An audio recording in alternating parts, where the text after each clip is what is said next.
तो सर हमने अब तक जो समझा है शुरू से लेकर के अब तक, उसे कुछ अगर समराइज करना चाहूँ कुछ शब्दों में, तो मैं ये कहना चाहूँगी हमने अभी तक बिग पिक्चर को समझा है कि एग्जैक्टली जो हम पाना चाहते हैं अपनी ज़िंदगी में, उसकी बिग पिक्चर को कैसे डिज़ाइन कर सकते हैं, आपने वो बताया। एंड देन आपने ये बताया कि कैसे क्लैरिटी के साथ जो आउटकम है, जो हम हैं उसी दिशा में हम आगे बढ़े, ना कि उस दिशा में जो लोग समझते हैं सक्सेस, यहाँ तक हम पहुंचे। फिर आपने हमें उसकी स्ट्रेटजीज भी बताई कि कैसे हम 2 एरियाज एक साथ ले सकते हैं, 3 एरियाज एक साथ ले सकते हैं, उनकी स्ट्रेटजीज को डिज़ाइन करके फिर हम आगे बढ़ सकते हैं। यहाँ तक अभी तक हमने बात की, जो कि बहुत खूबसूरत बात रही, मुझे बहुत समझ आई है, होप सबको भी समझ आई हो। तो अब यहाँ से आगे जो बढ़ते हैं, अब सर सवाल ये आता है कि लोगों को ये पता चल गया कि उनका विजन क्या है, लोगों को ये पता चल गया कि उनकी कोर वैल्यूज़ क्या है, उनका पैशन क्या है, कॉलिंग क्या है।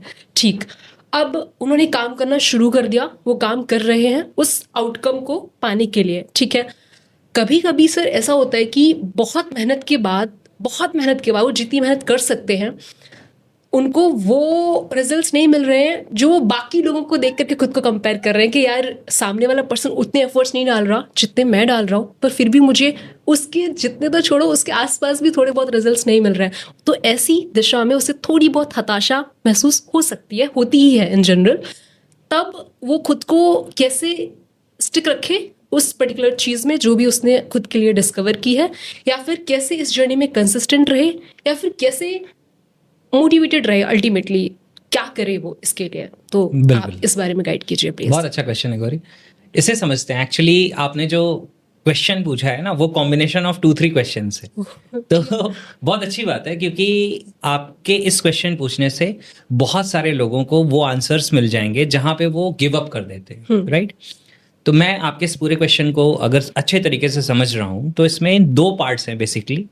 एक, आपने ये पूछा है कि कुछ ऐसे लोग होते हैं जो हमारे कंपैरिजन में बहुत कम एफर्ट करते हैं, लेकिन उन्हें हमसे ज़्यादा रिजल्ट मिलता है, और फिर हमें ऐसा फील होता है कि इतनी मेहनत बेकार गई, या मुझे इतनी मेहनत करके भी वो रिजल्ट क्यों नहीं मिल रहा। तो इसका एक पार्ट ये है।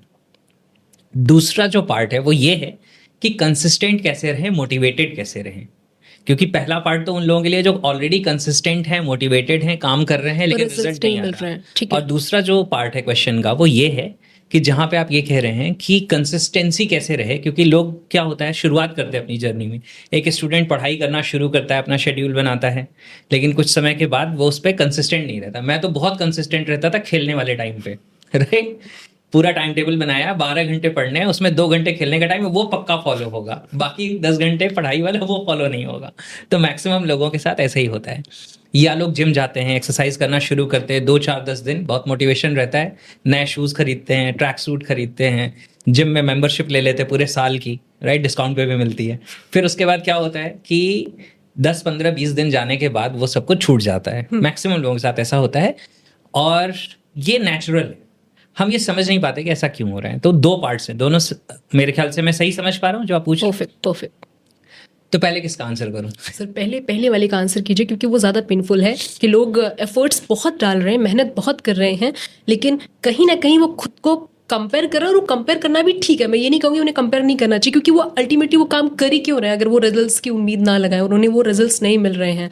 तो उससे वो कैसे डील करें एग्जैक्टली, मैं ये शायद जानना चाहूँगी। बिल्कुल, देखो, इसका जो मैं आंसर है वो उस तरह से नहीं दूंगा जैसा जनरली लोग सेल्फ हेल्प में या मोटिवेशन में बात करते हैं।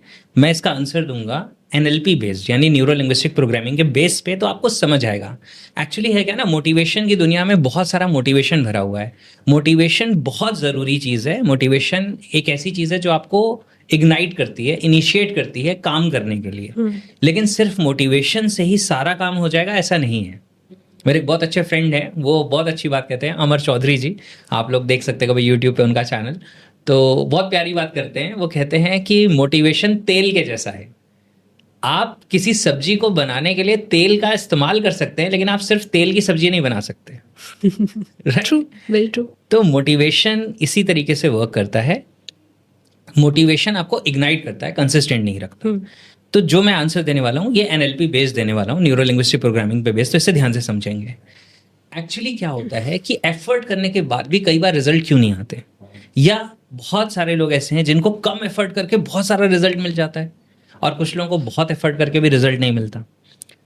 तो इसे अगर हम अच्छे तरीके से समझ लेंगे तो हम इसे बदल भी सकते हैं। तो सबसे पहला जो इसमें रोल होता है वो होता है हमारे बिलीफ सिस्टम का। हम मानते क्या हैं? हाँ, देखो, जो आप खुद के बारे में बिलीव करते हैं, आपका माइंड उसी चीज को आपकी जिंदगी में सच साबित कर देता है। मैं एग्जांपल से बताऊंगा, आपको समझ आ जाएगा। ठीक है। जो भी आप खुद के बारे में यकीन रखते हैं, जो आप खुद के बारे में मानते हैं, आपका जो माइंड है वो कॉन्टिन्यूसली 24/7 वर्क करता है, आपके बिलीफ को सच साबित करने में लगा रहता है आपका माइंड, राइट। और यही माइंड, यानी जब हम बात करते हैं सबकॉन्शियस माइंड की, यानी माइंड का वो लेवल जो कॉन्शियसनेस के बैकग्राउंड में वर्क कर रहा है, सबकॉन्शियस लेवल पे वर्क कर रहा है, तो वो माइंड का लेवल इस यूनिवर्स के साथ भी इंटरकनेक्टेड है एक तरीके से, राइट। तो सिर्फ आपका माइंड ही उन बिलीफ्स को सच साबित करने में काम नहीं कर रहा, बल्कि ये पूरा यूनिवर्स भी आपके बिलीफ्स को सच साबित करने में काम कर रहा है। Agreed. ठीक है, अब ध्यान से समझना, जिस इंसान का ये यकीन है, ये बिलीफ है कि कितनी भी मेहनत करो मुझे तो रिजल्ट्स नहीं मिलते, वो कितनी भी मेहनत कर ले उसे रिजल्ट नहीं मिलेंगे। इसलिए नहीं क्योंकि वो मेहनत कर रहा है, मेहनत नहीं कर रहा है, इस वजह से क्योंकि उसका बिलीफ है कि मैं कितनी भी मेहनत कर लूं मुझे रिजल्ट नहीं मिलते। पर सर वो कोई ऐसा बिलीव क्यों बनाएगा? मतलब कोई आप लोगों की कन्वर्सेशन सुनो, अच्छा, मैं आपको बताता हूँ ध्यान से। आपने कितने लोगों का सुना, मैं कितना भी कुछ कर लूं मुझे तो मिलता नहीं, सुना है लोगों की लैंग्वेज? वो लोग शायद उतने सजग नहीं रहते क्या बोल रहे हैं, तो हाँ। ऐसा बोल देते हैं। और वो ऐसा बोल रहे होते हैं और ऐसा ही उनकी जिंदगी में हो रहा होता है। क्योंकि जब हम बोलते हैं, अगर एनएलपी वाइज में बात करूं, जब हम बोलते हैं तो हमारा बोलना अनकॉन्शियस होता है, यानी ऑटोमेटिक होता है। जब हम बोलते हैं तो हम जो बिलीव करते हैं उसके अकॉर्डिंग ही हमारे शब्द, हमारी वर्डिंग्स, हमारी लैंग्वेज निकलती है। तो वो ये बता रही है कि आपके मन के अंदर की प्रोग्रामिंग क्या है। तो जो इंसान ये कहता है अरे यार मैं तो कुछ भी कर लूं मुझे रिजल्ट्स नहीं मिलते, यानी उसके माइंड के अंदर का बिलीफ, उसकी प्रोग्रामिंग ये है कि मैं कितना भी एफर्ट करूं मुझे रिजल्ट्स नहीं मिलते। तो मैक्सिमम केसेस में वो खुद के खिलाफ एक ऐसा गेम खेलता है इंसान कि लास्ट मोमेंट तक जाके कोई ना कोई चीज़ खराब हो जाती है। और इसी जगह पे जाके एस्ट्रोलॉजर्स की बात सच हो जाती है। जब आप किसी एस्ट्रोलॉजर के पास जाते हैं तो वो कहता है कि बच्चा तुम बहुत अच्छे इंसान हो, तुम मेहनत बहुत करते हो, लेकिन आखिरी में तुम्हारी चीज़ खराब हो जाती है जिससे तुम्हें रिजल्ट नहीं मिलते, और आप कहते हो बस बाबा जी आप ही की ज़रूरत थी, राइट। क्योंकि ये बात मैक्सिमम लोगों के लिए सच हो जाती है। तो बिलीफ सिस्टम का रोल समझना, जो ये करता है बिलीव, मैं जितना एफर्ट करता हूँ मुझे उसके अकॉर्डिंग रिजल्ट मिलता है, उसे अपने एफर्ट के अकॉर्डिंग रिजल्ट्स मिल जाते हैं। और जो ये यकीन करता है कि मैं तो एफर्ट्स जितने करता हूँ लेकिन रिजल्ट्स मुझे पता नहीं यूनिवर्स में अनलिमिटेड अनफोल्ड टाइम्स कहाँ से मिलते हैं, उसका माइंड इसी बात को सच साबित कर देता है। तो एक रीज़न है, और भी रीजंस बताऊंगा। तो पहला रीज़न समझ आया आपको? तो बहुत बड़ा रीज़न है कि आपके माइंड में खुद की पिक्चर क्या है। अगर जैसे मैंने एक सिंगर को सजेशन दिया था, उन्होंने लिखा था स्ट्रगलिंग आर्टिस्ट, तो मैंने उनको इंस्टाग्राम पे मैसेज करके वो जो स्ट्रगलिंग शब्द है शायद इसी वजह से वो स्ट्रगल ही करता रहेगा। अगर आप अपने आप को स्ट्रगलिंग कह रहे हो तो you will keep on struggling, because your mind will keep you consistent with your belief system. आपके बिलीफ सिस्टम के साथ आपको कंसिस्टेंट रखेगा, राइट। Getting clarity? तो अगर आप खुद के साथ ये बिलीफ सिस्टम रखते हो कि मैं जितना भी एफर्ट करता हूँ या मैं जितनी भी एफर्ट करती हूँ मुझे उस रेशियो में या उससे भी ज़्यादा रिटर्न मिलता है, उससे भी ज़्यादा रिवॉर्ड्स मिलते हैं इस दुनिया में, इस ज़िंदगी में, तो आपको मिलेंगे। ये आपका बिलीफ सिस्टम का गेम है। अदरवाइज आप गिव अप कर दोगे, आप खो दोगे, आप छोड़ दोगे, आपको पता नहीं चलेगा ये कैसे हो रहा है। लेकिन ये ऐसी ही चीज़ें हो जाती हैं, अपॉर्चुनिटीज आएंगी, सामने से निकल जाएंगी, आपको नहीं मिलेंगी। सर इसका हल क्या है? मतलब कैसे कोई सजग रहे फिर? बिल्कुल, सिर्फ कॉन्शियसनेस से फर्क नहीं पड़ेगा, आपको अपना बिलीफ सिस्टम चेंज करना पड़ेगा।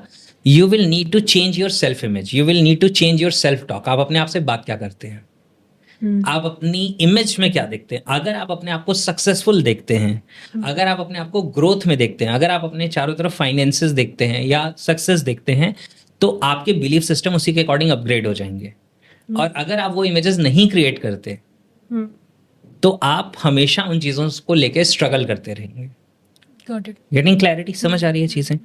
क्योंकि अगर मेरा बिलीफ सिस्टम है कि यार मुझे तो फाइनेंसेस नहीं मिलते या तो मेरे पास हमेशा पैसे की तंगी रहती है, तो ये जो स्टेटमेंट मेरा है ये मेरे माइंड की उस इमेज से मैच कर रहा है जिस इमेज में मैं अपने आप को हमेशा क्रंचेस में देख रहा हूँ, परेशानियां में देख रहा हूँ। लेकिन अगर मेरे खुद के माइंड में मेरी इमेज एबंडेंस की है, मैं अपने आप को अच्छा ट्रेवल करता हुआ देख रहा हूँ, अच्छी लाइफस्टाइल जीते हुए देख रहा हूँ, अच्छे लोगों से कनेक्ट करता हुआ देख रहा हूँ, फाइनेंशियल फ्लो अच्छा देख रहा हूँ, तो मेरा बिलीफ सिस्टम उसी के अकॉर्डिंग अपग्रेड हो जाएगा।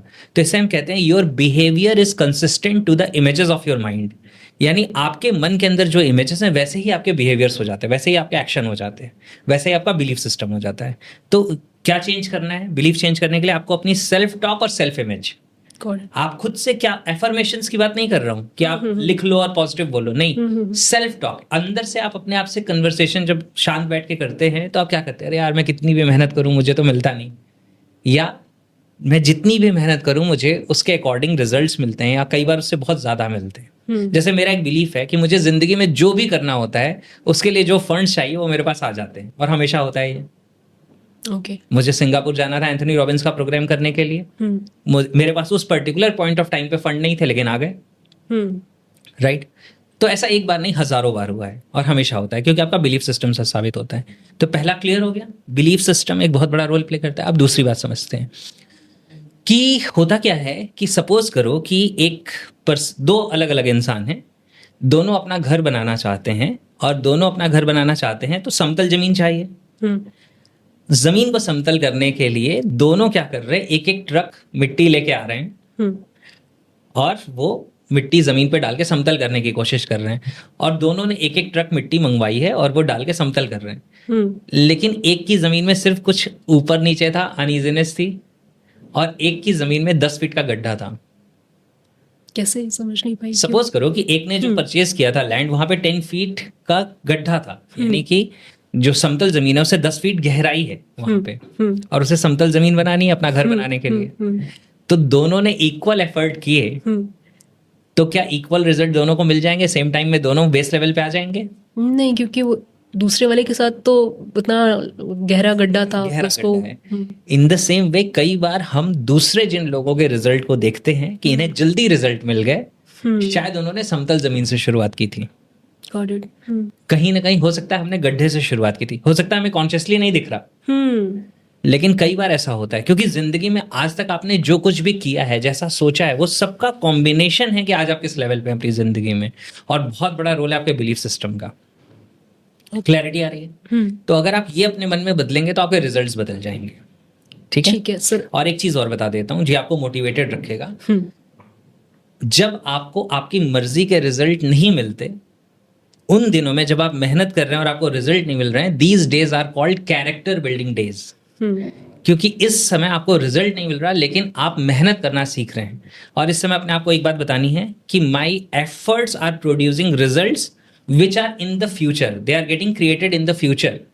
वो रिजल्ट ऐसा नहीं क्रिएट नहीं हो रहा, क्रिएट आज भी हो रहा है, लेकिन कहाँ पे हो रहा है? फ्यूचर में हो रहा है। तो आपको अपनी जर्नी में उस टाइम तक पहुंचना पड़ेगा जहां के बाद आपको वो रिजल्ट दिखेगा। हम क्या करते हैं? बीच में ही क्विट कर जाते हैं। ये वैसे ही रेस्टोरेंट में जाके आपने ऑर्डर दिया और आप कह रहे हैं बहुत टाइम हो गया, 10 मिनट हो गया, अभी तक डोसा नहीं आया। आप कहते हैं डोसा कैंसिल करो, अब एक काम करो यार, अब मेरे लिए छोले भटूरे बना दो।